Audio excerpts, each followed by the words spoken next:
একেবারে AC fan নিয়ে আসছি। একেবারে এসি কেন লাগবে না, আপনারা একটা ফ্যান নিয়ে নেবেন, এসির কাজ হবে। এই যে এত এত এয়ার কুলার মিস্টিং ফ্যানের বিজ্ঞাপন, বলা হচ্ছে এসির মতো কাজ করবে আর এসির দরকার হবে না। আসলেই কি তাই? আসলেই কি এসির মতো কাজ করবে এগুলো? চলুন জেনে নেওয়া যাক। আমাদের দেশে গরম প্রায় চরমে থাকে। চরমে থাকে বলছি এজন্য, আমাদের তাপমাত্রা খুব বেশি না হলেও আর্দ্রতার কারণে আমাদের গরমটা বেশি লাগে গায়ে। অর্থাৎ 34 ডিগ্রি তাপমাত্রা আমাদের ফিল হয় 44 ডিগ্রি। চিটংয়ে গত এপ্রিলে 34 ডিগ্রি টেম্পারেচারে ফিলস লাইক ছিল 47। কেন? আর্দ্রতা। আই নো আর্দ্রতা বললে অনেকে নাও বুঝতে পারেন। আর্দ্রতার ইংরেজি হচ্ছে হিউমিডিটি। গরমকালে প্রায় সময় দেখবেন আমাদের হিউমিডিটি লেভেল 75 থেকে 88%, 90% পর্যন্ত থাকে। ফলে গরমে আমাদের চামড়া জ্বালা পোড়া করে, মনে হয় যে চামড়ায় কেউ আগুন ধরিয়ে দিয়েছে।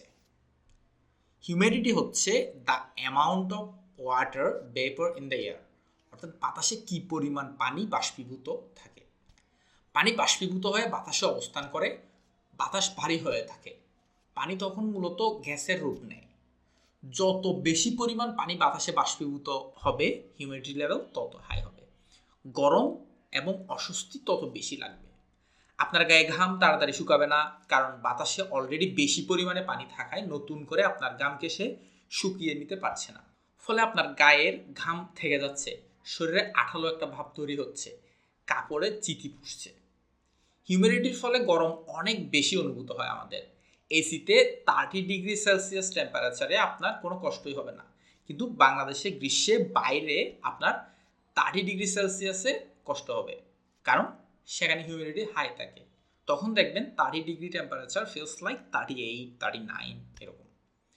এমনকি এসিতে আপনার 28 ডিগ্রিতে আরাম লাগবে, অথচ এসির বাইরে বাংলাদেশে অনেক সময় 28 ডিগ্রিতে আপনার কষ্ট হবে, কারণ তখন ফিলস লাইক 35 বা 36 কিংবা আরও বেশি।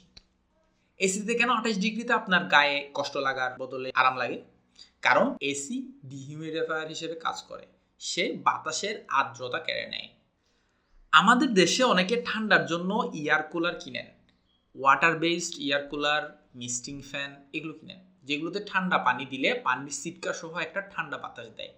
ট্যাঙ্কে দেয়া ঠান্ডা পানিকে সে বেপার করে সেটাকে স্প্রে করে, ফলে আপনার গায়ে সাময়িকভাবে ঠান্ডা অনুভূতি হয়।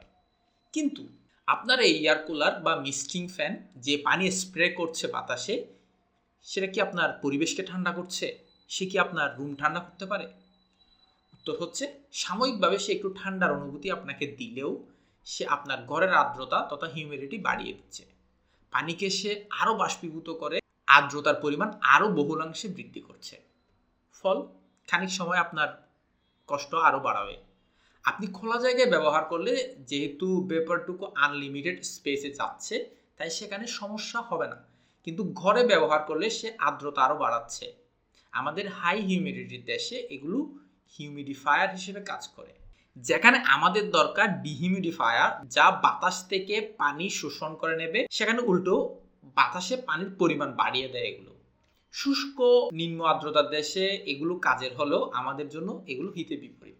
উচ্চ আর্দ্রতা যে শুধু আপনার শরীরকে কষ্ট দেয় তা নয়, আপনার ঘরের অন্যান্য জিনিসপত্রের জন্য এটা ক্ষতিকর। বাতাসে অনেক বেশি ময়েশ্চারের কারণে নানা জায়গায় ফাঙ্গাস গ্রো করে। কাপড়ে চিঠি পড়ার জন্য কিন্তু উচ্চ আর্দ্রতা দায়ী। বাতাসে বাষ্পীভূত পানির কারণে অর্থাৎ উচ্চ আর্দ্রতার কারণে আপনার ইলেকট্রনিক ডিভাইসগুলো ম্যালফাংশন করবে, ঘরের টিভি, ফ্রিজ, কম্পিউটার নষ্ট হয়ে যেতে পারে, মাদারবোর্ডে ফাঙ্গাস জমে শর্ট সার্কিট হতে পারে। ফলে উচ্চ আর্দ্রতা শুধু আপনার শরীরের জন্যই নয়, আপনার ঘরের জিনিসপত্রের জন্য ক্ষতিকর। হাই হিউমিডিটির ফলে বাতাস এত ভারী হয়ে যায় যে অনেক সময় কুয়াশার মতো হয়ে দেখা যায়।